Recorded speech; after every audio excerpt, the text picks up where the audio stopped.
tickets now? I mean, we might have to. Those are pretty expensive. We'll make sure the our Fever salaries, gets working on that. our salaries, it's like our entire salary to get those. Caitlin Clark, the Indiana Fever point guard, has been making headlines lately, and it's not just because of her impressive performance on the court. The 22-year-old rookie has been making waves with her bold statements and competitive spirit. It's like our entire salary to get those.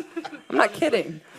We'll have someone work on that for sure. We need people to help. After being snubbed by the U.S. Olympic women's basketball team, Clark took a much-needed break to recharge and refocus her game, and it seems like that time off did her some good, as she's been on a roll ever since. Caitlin Clark now has the rookie record, the history of the WNBA, as she's now going to try to set the all-time record, but 12 games to go. On Sunday, Clark set a WNBA record for assists in a season by a rookie, notching 9 to increase her total to 232. There is a lot of appropriate attention on Caitlin Clark and the Indiana Fever, and we found out that the Fever Storm game from over the weekend drew 2.2 million viewers, which is massive. The WNBA has 18 games this season where they've had more than 1 million viewers average, and 16 of those 18 have featured Caitlin Clark. So you cannot deny the connectivity of Caitlin Clark playing basketball and people wanting to watch. If she's playing, they will come, they will watch the game. She's on track to break the overall record of 316 set by Alyssa Thomas last year, but that's not all. Clark also made headlines for her interaction with a referee. After missing a shot in the third quarter, Clark punched the base of the basket in frustration, earning her a technical foul. The referee told her that her actions were disrespectful to the game of basketball, but Clark saw it differently. Had nothing to do with my team, had nothing to do with the reffing, had nothing to do with the other team. It's just because I'm a competitor, and I felt like I should have been making more shots, she said. Clark even thanked the referee for the technical foul, saying it fired her up to play harder. I thought we got a lot better after that. I want to thank him for that, she added. But Clark's most surprising statement came when she jumped in to answer a question about buying season tickets for her family. When Fever teammate Lexi Hull was asked if she would buy her family season tickets after scoring a career-high 22 points in the win over the Seattle Storm, Clark chimed in saying, "Those are pretty expensive. It's like our entire salary to get those. I'm not kidding. We need people to help."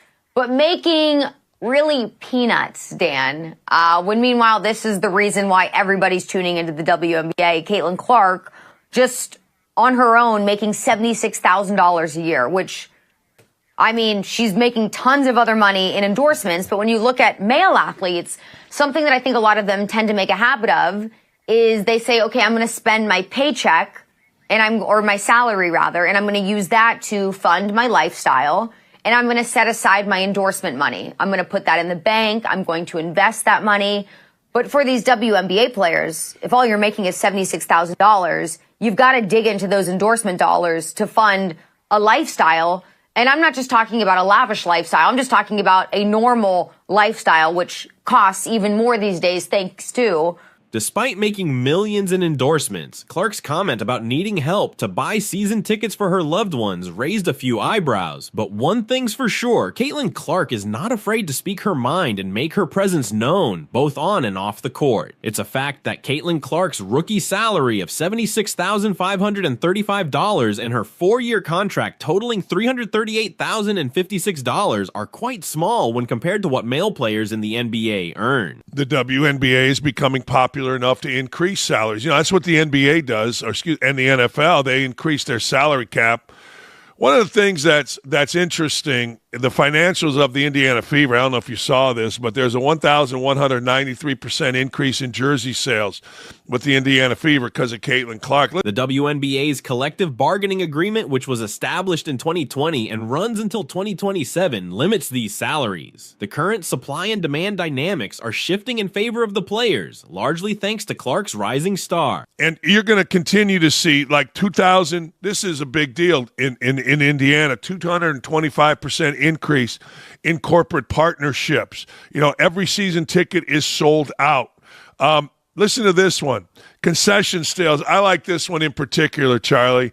2,826 gallons of beer have been sold. Wow. Draft beer. That's an increase of 740%. Hot dog sales up 300%. However, don't expect to see a GoFundMe page pop up anytime soon. Even if every fan from Indianapolis to Iowa chipped in for a $1,600 Fever season ticket, it wouldn't make a dent in her finances. During her time at Iowa, Clark earned an estimated $3 million through name, image, and likeness deals. Before even stepping onto a WNBA court, she signed lucrative 8-figure contracts with Nike for her own signature shoes and with Wilson for her own basketballs. Additionally, she has partnerships with brands like Gatorade, Panini, Xfinity, Gainbridge, and State Farm. If you tally up her projected career earnings, they could exceed $400 million. Why? Well, her last college game attracted 24 million viewers, more than 3 times the audience for Serena Williams' final tennis match. Over 3 million people tuned in to watch her get drafted, so when Clark expresses frustration over WNBA salaries, it's really her way of advocating for her teammates and fellow players, like Lexi Hull, who will earn $77,669 this season. The entire Fever payroll is $1.2 million. Less. That is less than the minimum salary for a single NBA player with a year's experience. So the women have the headlines, they have the fans, they have the viewers. When the hell are they going to get paid? Most WNBA players don't have many endorsement opportunities. Clark has been nothing but supportive of Hull, even joking that her social media will become a Lexi Hull fan page. It's likely that Clark will keep breaking records, raking in cash, and making headlines. It's amazing what a month off can do to revitalize someone. I told my mom before this is like, I earned it, and that's why I'm so proud of it. I was really happy to see Caitlin Clark recognized as the AP Player of the Week. Even though there have been other weeks where her performance might have been just as remarkable, this acknowledgement still holds a lot of weight. The fact that it comes from the Associated Press rather than the WNBA gives it an extra touch of credibility. That being said, I do feel a bit torn. I believe Kelsey Mitchell also had a solid argument for winning the award this week. Kelsey Mitchell was huge in that fourth quarter. You and her combined for 10 threes. How important of a role did she play in closing this game out? Kelsey was awesome. I mean, she just steps up in big moments. That's just what she's done. She's done it all year, and I'm really happy for her. Her impressive back-to-back performances showcased her talent and determination, especially considering the question surrounding her status earlier in the week. She's got a ton of confidence, and she's been huge for our team. It would have been great to see Mitchell get the recognition, as it would highlight her significant development and contributions to her team. After all, the Fever are the only team in the league with multiple Player of the Week winners this season, which is quite an accomplishment. In the end, though, Clark's award is absolutely deserved. And this sensational rookie from the Indiana Fever, who continues to be box office. Clark and the Fever currently lead the WNBA in average game attendance and per game TV viewership. She has been a powerhouse all season, and this acknowledgement just reinforces her incredible skills. While I might have favored Mitchell for this particular week, it's hard to dispute Clark's overall performance and the influence she's had on the game. Caitlin Clark probably won't win the WNBA award since she only played in 2 games during the opening week. While she is undoubtedly a star and a prominent figure in the league, the award is unlikely to go to her. Ah yes, Kelsey Mitchell has been retained by the Fever, which means she's safe. The team can keep 6 players, and there's no way they would let Mitchell go, especially considering her current performance. Can we please drop the Rookie of the Year chatter? It's really not fair to Angel Reese, who has been doing an amazing job. She played exceptionally well against the Mercury, but now she's being compared to someone who is clearly one of the top 5 players in the WNBA, which leads to unnecessary scrutiny of her impressive performances. Speaking of rookies, Reese's play has been among the best this season. Tammy mentioned something about rookie deloading, but honestly, it's just not right to compare Angel Reese to Caitlin Clark. What did Tammy say again? Oh, she brought up the mojo. That quote confused me at first. Ultimately, when we move past this debate, it won't just be about Caitlin Clark as Rookie of the Year. It will also be about her standing among the all-time great rookies. While she might not quite reach the MVP status of Candace Parker, it's reasonable to argue that she has had a season that stands up well in comparison. It's important to note that Parker's exceptional year didn't have Aja Wilson in the running, and she could very well finish as the MVP runner-up in what many view as a historic historic regular season performance. The real conversation, however, is likely to focus on Maya Moore and Caitlin Clark. Caitlin is anticipated to lead in various statistics, while Maya's contribution to a championship team will be a significant factor in the discussion. When we evaluate players in the WNBA, both Aja Wilson and Breanna Stewart are undoubtedly among the elite. There's no question about that. If we're discussing who holds the title of the best player globally, Aja would take that honor, but the difference isn't as vast as some might assume. If Stewart were not experiencing a slump and had stronger performances, we might be looking at a different scenario. It's also notable that while Aja racks up points, some of those come more easily compared to Stewie. For example, at the beginning of the season, when Aja's team was at a 6-win, 6-loss record, her scoring didn't seem to correlate with team success as much. Overall, Aja is still the superior player, but the distinction is closer than it may seem. You know, it's funny. The more I watch, the less I think of it as just a 2-horse race with a third player trailing behind. Y'all see her, Caitlin Clark is getting the crowd and going. Y'all see Skylar Diggins speed up to make contact with her. Stop this. Y'all mad because that corn-fed Iowa girl busting y'all ass. Y'all said she too weak. She can't do this. She lead the WNBA in assists. She cooking. Let her cook. This latest Caitlin Clark situation in the WNBA has been getting a lot of attention lately, and I can see why. The underlying pettiness, jealousy, and animosity from some players towards her is really quite something, isn't it? Seattle Storm, they pulled their starters so she couldn't get that double-digit assist record 3 consecutive games with at least 20 points and 10 or more assists. They pulled their starters, and then Skylar Diggins, Faith Smith, her last name, she bumped into her, sped up. Let her cook.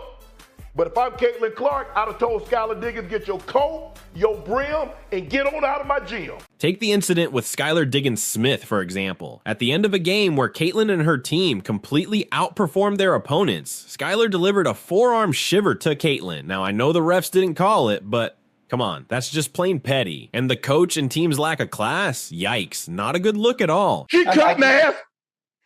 Help us. Hey, she like a double-edged sword, Ocho. She cutting ass left and right. Yep. Both sides cutting ass. Wop, wop, wop, wop, wop, wop, wop. Hey, hey, listen. Cut them up. She's doing well for herself. She's doing well for herself. I would like the ladies to welcome her with open arms and what she brings to the table, what she's brought to the WNBA is as well as the other rookies that are playing well as well. I know Caitlin Clark and Angel Reese probably get most of the credit. They do. And all the news and headlines. Yep. It's a good thing. It's a good thing because they have a new fan and a new viewer in me. It's crazy to think about, but this situation really highlights a bigger issue in the league. They just landed a massive TV deal worth $200 million, potentially rising to $260 million annually. And last but not least, Caitlin Clark. Ladies, let me tell y'all something. You got to sit up there and pay attention to the rising tide. It lifts all boats. You can go out on the court and go at Caitlin Clark with the fierceness that your competitive juices demand. But in the process of doing that, you learn to love that girl. That girl went up in her press conference and said and spoke about flying commercial. They didn't sit up there and make this decision until after she said that. You understand? Now, everybody want to sit up there and talk about, oh my God, why did it have to come to that? Damn it, forget all that. She did it. She didn't have to, but she did. She got her contract. She getting her bag. She got her endorsement deal, but she looked out before she's even played a regular season game as a professional WNBA player. She came in there and she already looked out and added a voice to the plight that these females have had to deal with inexcusably. But when you look at the actual ratings, it's a bit of a letdown. Ion Channel? Seriously? Not even CBS. The numbers speak for themselves. The game against the Mercury pulled in 1.21 million viewers on Ion, while the Liberty Aces matchup with stars like Aja Wilson and Breanna Stewart only managed 577,000 and 874,000 on CBS. I'm really happy I got to see her today. Yeah. It was like a dream come true. pretty awesome. We're big Iowa fans, so we've been watching her for years, and it was great to see her live. It was pretty surreal because we were watching TV, I think, the game before, and she got really close to it. I think she was like a couple of rebounds away, and I didn't think that I would actually be at the first one. Seeing her do what she did on the court today, that was actually really amazing. That professional league is it's growing amazing. Like, I just can't believe they're selling out, and I love it. It's awesome. Go Fever! Let's go! Triple-double, first rookie! And the Storm Fever game on ABC, 2.32 million viewers. It's clear as day. Caitlin Clark is the real draw, not anyone else. I think everybody feels it. Like I said, it feels electric, like something big is going to happen. How long was your drive? 7 hours. 7 hours. Was it worth it? Yeah. I've been enjoying watching Fever basketball since Tamika catches, so just to have this up war again, in the city is very lovely. Go! The difference is staggering. Iowan's numbers are nearly 400,000 viewers short. Now back to that forearm incident. Barstool shared it, and the reactions have been intense. People are calling out Diggins Smith's foul, which went uncalled. It happened at the end of the game, and while the refs could have stepped in, they chose not to. Okay, by now I'm sure you've seen Skylar Diggins assault Caitlin Clark after Indiana blew out Seattle. Now, was that jail? No. Would it be a fight in the NBA? Yes. What I don't get is the Seattle coach here is the one complaining after the game, and Skylar, tears in her eyes, being like, how dare Caitlin embarrass me? How dare they beat us by 30? Hey, ladies, grow up. Maybe they were feeling a bit petty and jealous themselves, mirroring the players' behavior. Anyway, there it is, the forearm shiver. Some have even gone as far as calling it assault, but I don't know about that. It's just plain pathetic behavior from these players, that's all. They didn't take their starters out in time? What are you talking about? And here's what I love. You think Caitlin's going to back down because they're crying? Like, how can a rookie embarrass us? What do they keep beating us up like this? How is she so good? No, Caitlin doesn't back down at all. She's like, hey, zip it, Skylar. Shut up. Stop crying. She literally mouths, stop crying. I'm not sure if it's in this video. Shannon Sharp recently had a conversation with Chad Johnson, famously known as Ocho Cinco, on his podcast. During their discussion, they touched on Caitlin Clark, and Shannon was quite open about his opinions regarding her. Y'all keep on talking she the great white hype, Ocho. They keep talking about she the great. Ain't no hype. Y'all said the same thing about Larry Bird. Right. I remember. I'm old enough to remember. They said the same thing about Larry Bird. Yo, have you seen what's going down in the WNBA? It's wild, man. This Caitlin Clark chick is straight up schooling everyone on the court. I mean, Shannon Sharp's got a point. I thought she would be good. You and I both said she's going to be good because she got two skill sets. She can score the basketball and she can assist the basketball. So if one is not going, the other one will. But a lot of people say, oh, this and that. Let her cook. Y'all stop being petty. Stop being catty, because she like a double-edged sword. She cutting tail left and right. And it's bothering y'all, and I see it. When has he ever been wrong? It's like these other players can't handle the fact that a corn-fed girl from Iowa is coming in and dominating. They're all up in arms about it, but honestly, when you look at the stats, you can't deny that she's killing it. Hey Caitlin, Tisha here. Congratulations. A record that stood since 1998, and you come here and you break it. Super proud of you. I know the work that you put in. A lot of people always talked about your shooting. I was always mesmerized about your passing, your court vision, and how you make your teammates better. So this record is in great hands, and continue to do what you do. Continue to elevate your game and the women's game and the WNBA.